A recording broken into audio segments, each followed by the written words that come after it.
Hey Rob, we are on the keynote live stream right now. Got 5 people tuned in, including some very excited Aurelia users such as Steve Hartzog up in the Del Mar area. I think you've Awesome. spoken to him before, but the reason I was calling you today was to talk about the work that you and your team did to help the Azure folks on integrating the Azure CLI into the docs site. So Yeah, I'll let you go for it. Talk about it. sure. Yeah. So this is a pretty cool project.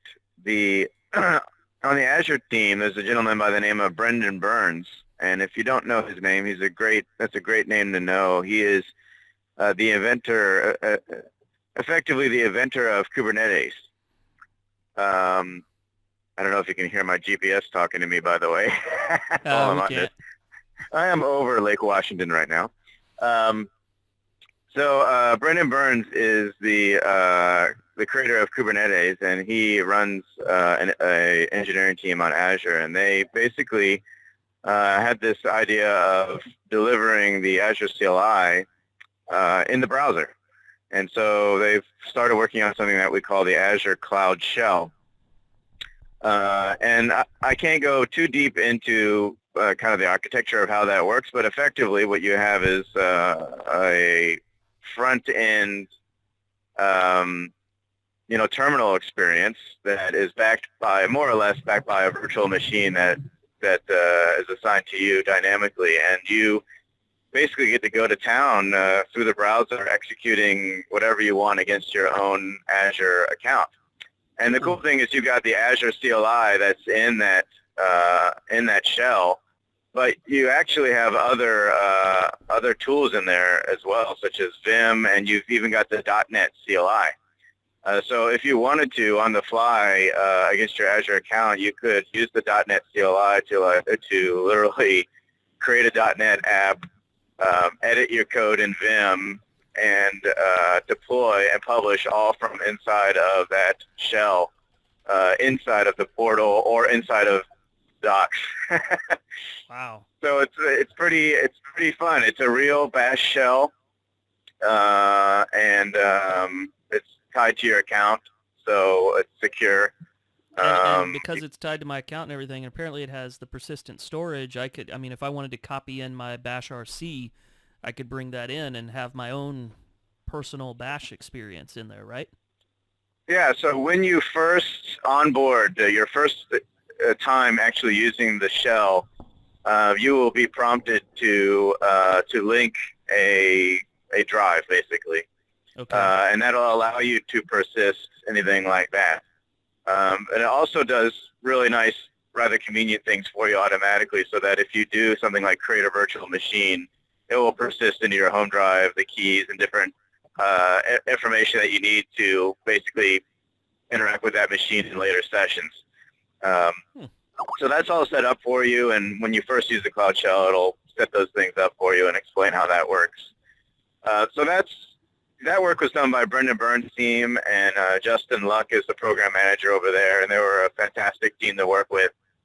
Um, and we basically came along and said, hey, we want to bring this into documentation, because wouldn't this be cool if, as you're learning about how to use the Azure CLI, you could actually use it right in the docs without having to Yeah. go to the portal or without having to download and install any tooling at all. Just right within the documentation while you're going through a getting started or quick start or tutorial or something like that. Just be able to click a button and start using it. So we began working with Justin Luck over there and Brendan Burns to bring this vision to reality. And so we did all the engineering work to integrate the shell itself and various authentication pieces. So that work was being done on my team, and the Jeremy Daniel, who is an Aurelia core team member, actually did all the implementation for the front end of that in Docs. Awesome. And then Jerry Song, who's an engineer on one of our dev teams in Shanghai, did a lot of the work on sort of the authentication piece. And so that was all coming together. And the cool thing is that we were actually, by the end, we were submitting pull requests back to the Cloud Shell itself. So Jeremy actually contributed code and fixes back to the core Cloud Shell, which is shipping in Portal and on the mobile devices and things like that. And we also contributed back to code that will be in Visual Studio Code, because the Cloud Shell uses an open source library called Xterm.js, which is a front-end kind of terminal library, basically, that you kind of build your back end to. So it provides that front end. If you look at the terminal, basically everything that's in the black box is kind of Xterm.js, right? So that library is an open source library on GitHub, and it's built by an engineer on the Visual Studio Code team. And so that library is used in Visual Studio Code in the shell in VS Code, and it's used now in the Azure Cloud Shell, and it's used in Docs. So we actually also contributed back to that, some bug fixes and things like that. So those will make their way into VS Code and into the Cloud Shell and all that. So it was a kind of a big cross-team effort in the end that was had a lot of different engineers and PMs working, across multiple teams, and helping each other out to kind of bring this to life. Yeah. Ultimately with the goal of just trying to have a great customer experience around interacting with Azure and getting started with Azure. So it's nice to know you could literally go to the docs now, and you don't have to worry about installing any tools or anything. You can start, you can do everything that the Azure CLI can do, which is pretty much everything, right? Yeah. You can do that from a browser, either in the portal or in Docs. And yeah, so it's been pretty cool. And so if you're thinking around on Docs right now, you might not see it just yet, because we're incrementally rolling this out. And in fact, the Cloud Shell, even in the portal, was incrementally rolling out to different customers just to make sure it scales up in a safe way. Because Docs is dependent on that initial deploy out, we were kind of delaying our deploy to on Docs until we watched how the scale out was going on in the portal and different things like that. Cool. So you'll see it come into the documentation in the next, it might be there today, but it should probably start appearing over the next few days, and you'll get to be able to play around with that. So. Well, until people are able to play around with it, I've got a couple questions in the chat room. Sure. So Steve has a couple here. It's the bash that's running, is this using the Windows subsystem for Linux in the VM, or is this a Linux VM? It's a true Linux VM. It's a true Linux VM. And I guess you probably don't know about the future plans for the Azure Shell, but for those people who are fans of PowerShell, I mean, I guess PowerShell runs on Linux as well, but are there any ideas of having the ability to choose to run it in a Windows VM and maybe run PowerShell as their CLI? So there is a public announcement of PowerShell will be supported. Okay. I don't know the details of plans of actually choosing, Windows versus Linux VM for actually your Cloud Shell session. Okay. So I don't know the answer to that question. Okay. Unfortunately, but PowerShell is coming. I don't know how much you want to give away, but Cecil's asking, what can we expect from your talk tomorrow on Aurelia? So my Aurelia talk tomorrow will be, it'll be pretty much a getting started kind of talk. We still have a lot of people that are very interested in learning just the, really the getting started for the story of Aurelia. But in this case, it's Aurelia plus ASP.NET Core. So I'll be showing what the story is that we have today around our tooling with Microsoft tooling and with Aurelia combined together. So I'll be showing the .NET CLI, I'll be showing VS Code, I'll be showing Webpack, Aurelia, Hot Module Reload, all those kind of pieces together. It'll just be a simple demo, but I think it's quite nice to see how the story has evolved around integrating Microsoft technology and Aurelia together.